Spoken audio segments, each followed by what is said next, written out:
Welcome to ATB Customs.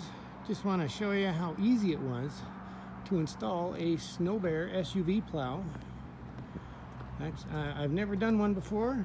This was the easiest system I've ever seen.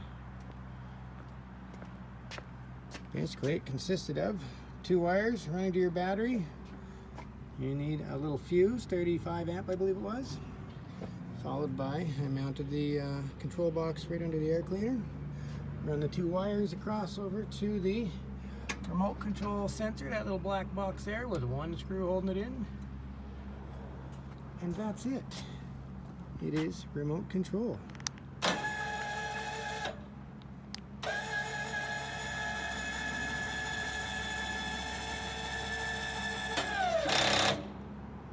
There you have it. That's the simplest plow system I've ever seen. I looked at a lot of them online, and so far I'm quite happy with it. So I'll give you a review when I actually get some snow next week. Thanks for watching.